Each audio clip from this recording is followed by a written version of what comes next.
నమస్కారం MCN news కి స్వాగతం. ఈనాటి ముఖ్యాంశాలు.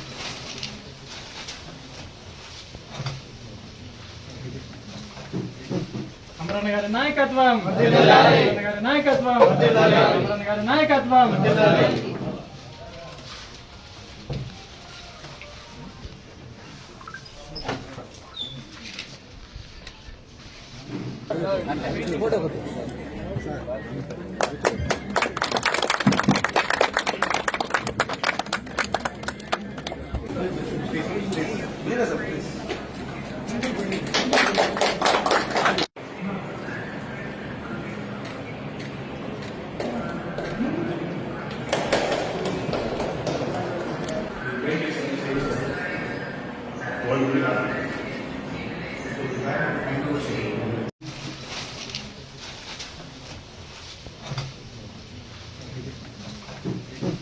అమరన్న గారి నాయకత్వం వర్ధిల్లాలి. అమరన్న గారి నాయకత్వం వర్ధిల్లాలి. అమరన్న గారి నాయకత్వం వర్ధిల్లాలి.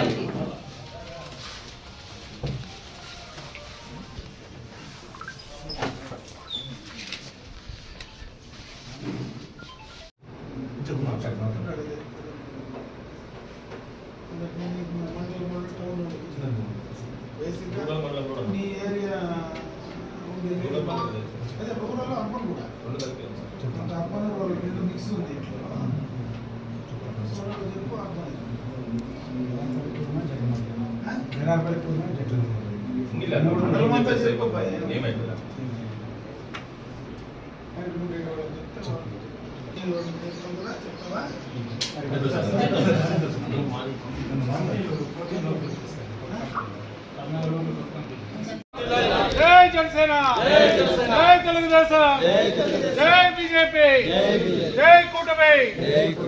పవన్ కళ్యాణ్ గారి నాయకత్వం వర్ధిల్లాలి. పవన్ కళ్యాణ్ గారి నాయకత్వం వర్ధిల్లాలి. పవన్ కళ్యాణ్ గారి నాయకత్వం వర్ధిల్లాలి. అమరన్న గారి నాయకత్వం వర్ధిల్లాలి. జై జనసేన.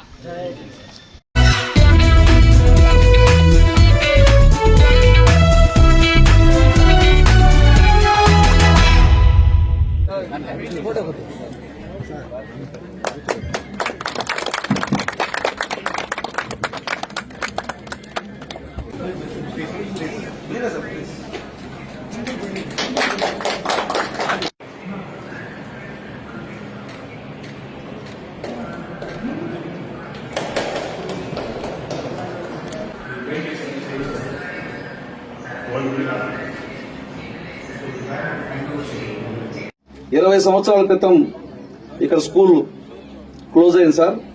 తిరిగి మళ్ళీ ఈ ఊర్లో స్కూల్ రావడానికి మీరు చేసినటువంటి సహాయం సహకారం ఎప్పటికీ ఈ గ్రామస్తుల తరపున నేను ఎప్పటికీ మర్చిపోము. అట్లాగే కమిషనర్ తమీం గారు వారు కూడా చొరవ చూపించి కలెక్టర్ గారు ప్రపోజల్ పంపగానే కలెక్టర్ గారు ఓకే అంటే మాకు అభ్యంతరం లేదు, మేము అనుమతిస్తామని చెప్పి అలాట్ చేయడం, అలాగే డిఈఓ గారు వెంటనే ఒక టీచర్ని కూడా అపాయింట్ చేయడం, ఇవన్నీ కూడా చకచకా జరిగింది. సరే, ఈ ఊర్లో అందరూ బీసీలు అంటే వాళ్ళు వృత్తిరీత్యా బయట వెళ్ళిపోతుంటారు. బయట వెళ్ళిపోయినప్పుడు పిల్లలు సంరక్షణ బయటికి వెళ్లి వేరే ఊర్లకు వెళ్లి చదువుకొని సాయంత్రం ఇంటికి వస్తే ముఖ్యంగా ఆడపిల్లలకు సేఫ్టీ ఉంటుందో లేదన్నటువంటి భయమే ఈ స్కూల్ ఇక్కడికి తీసుకురావడానికి కారణం. ఆడపిల్లలు బయట గ్రామాలకు వెళ్ళినప్పుడు లేదా ఇతర చోట్లకి వెళ్ళినప్పుడు అమ్మ నాన్న వృత్తిరీత్యా బయట వెళ్ళినప్పుడు వాళ్ళు తిరిగి వచ్చే లోపల వాళ్ళ సంరక్షణ బాధ్యత ఎట్లా అన్నది ఆ భయము ఆ ఆందోళన నుంచే ఈ స్కూల్ ని రీఓపెన్ చేయాలన్నటువంటి ఆలోచన వచ్చింది.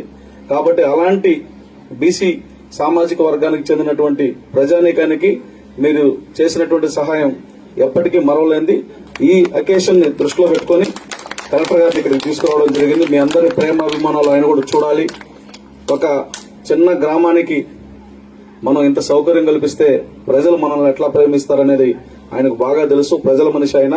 కాబట్టి ఆయన చేసినటువంటి సహాయానికి నేను కూడా కృతజ్ఞతలు తెలియజేస్తూ ముఖ్యమంత్రి గారికి, చంద్రబాబు నాయుడు గారికి, అలాగే పవన్ కళ్యాణ్ గారికి, లోకేష్ బాబు గారికి ప్రత్యేకంగా ఈ గ్రామం తరఫున నా తరఫున కృతజ్ఞతలు తెలియజేస్తూ అందరికీ నమస్కారం. ముఖ్యంగా నేను ఎమ్మెల్యే గారికి ధన్యవాదాలు తెలియజేస్తున్నాను. ఎందుకంటే ఇది వాళ్ళ ఇనిషియేటివ్. వాళ్ళ బేసిక్లీ గత నెల విజయవాడకి వెళ్లారు. అక్కడ ఎడ్యుకేషన్ డిపార్ట్మెంట్ లో ఉన్న సిబ్బందులు అధికారులతో కలిశారు, రిక్వెస్ట్ పెట్టారు. వాళ్ళ ఇనిషియేషన్ తోటి ఈ రోజు జరిగింది. వాళ్ళు బేసిక్లీ అక్కడ తెలియజేశారు దట్ ఈ గ్రామంలో ఒక ప్రైమరీ స్కూల్ ఇంపార్టెంట్. పిల్లలు ఉన్నారు, పిల్లలు కొద్దిగా దూరంగా వెళ్తున్నారు. గతంలో స్కూల్ క్లోజ్ అయింది, ఇప్పుడు అక్కడ ఓపెన్ చేస్తే ఆ స్కూల్లో సంఖ్య పెరుగుతుంది. స్కూల్లో ఒక పాజిటివ్ అట్మాస్ఫియర్ మళ్ళీ వస్తుంది. ఆ ఫీడ్బ్యాక్ తర్వాత వాళ్ళు నాతో ఫీడ్బ్యాక్ తీసుకుంటే నేను చెప్పాను ఎస్ అక్కడ స్కూల్ అవసరం ఉంది. సో ఖచ్చితంగా ఈ స్కూల్ ఓపెనింగ్ తో చుట్టుపక్కల ఉన్న ఫ్యామిలీస్ కి ఒక మంచి అవకాశం ఇక్కడ దొరుకుతుంది. అది నేను కోరుతున్నాను. ఇప్పుడు మీరు చూశారు, కొంచెం ఇన్ఫ్రాస్ట్రక్చర్ డెవలప్మెంట్ ఈ స్కూల్లో చేయడం జరిగింది. ఇంకా కొన్ని ఇన్ఫ్రాస్ట్రక్చర్ ప్రాబ్లమ్స్ ఉన్నాయి. అవే కూడా నేను ఎడ్యుకేషన్ డిపార్ట్మెంట్ కి చెప్పాను, ఇంజనీరింగ్ డిపార్ట్మెంట్ కూడా నేను రిక్వెస్ట్ చేస్తున్నాను. కొన్ని రోజుల్లోనే అవి కూడా పూర్తి చేసి ఒక మంచి అట్మాస్ఫియర్, మంచి ఇన్ఫ్రాస్ట్రక్చర్ ఇక్కడ మనం ఏర్పాటు చేస్తాం పిల్లల కోసం. ఇప్పుడు ఒక టీచర్ డిప్యూటేషన్ చేయడం జరిగింది. ఖచ్చితంగా ఆ టీచర్ సంఖ్య పెంచడానికి కోసం కూడా ఒక ప్రయత్నం చేయడం జరుగుతుంది. నేను ఎంఈఓ గారికి, డిఓ గారికి రిక్వెస్ట్ చేస్తున్నాను, మీరు ఎక్కడికి రావాలి, మీరు చూసుకోవాలి సిచ్యువేషన్. కొత్త టీచర్స్ కి కొన్ని ఇష్యూస్ ఉండొచ్చు, కొన్ని సమస్యలు ఉండొచ్చు, సాయం కూడా అవసరం ఉండొచ్చు. సో అప్పుడు ఏమేమి సాయం అవసరం ఉంటే ఒక ఎఫిషియెంట్ గా ఆ సొల్యూషన్ ప్రొవైడ్ చేయడం మన బాధ్యత. ఎఫిషియెంట్ సొల్యూషన్ అంటే సపోజ్ ఇంకా ఏం అవసరం ఉంది, అక్కడ ఏమైనా ఇంకా ఇన్ఫ్రాస్ట్రక్చర్ సమస్యలు అవసరం ఉన్నాయా, ఆర్ సే హ్యూమన్ రిసోర్స్ సంబంధించి ఇంకొక వ్యక్తులు కావాలి, అటువంటి సమస్య రెజల్యూషన్ మన బాధ్యత. సో నేను డిఓ గారికి, ఎంఈఓ గారికి రిక్వెస్ట్ చేస్తున్నాను, మీరు టీచర్ గారికి ఇంకా బాగా సపోర్ట్ ఇస్తే వాళ్ళు కూడా మోటివేట్ అయ్యి ఇంకా పని చేస్తారు. సో ఎడ్యుకేషన్ డిపార్ట్మెంట్ సంబంధించి గవర్నమెంట్ ద్వారా చాలా క్లియర్ గా ఇన్స్ట్రక్షన్ ఇవ్వడం జరిగినాయి. టీచర్స్ కి అస్సలు డిస్టర్బ్ చేయకూడదు. వాళ్ళు విద్యా రంగంలోనే బేసిక్లీ ప్రాపర్ గా పూర్తిగా ఇన్వాల్వ్ అవ్వాలి. వాళ్ళు ఎక్కడ వేరే చోట వెళ్ళకూడదు.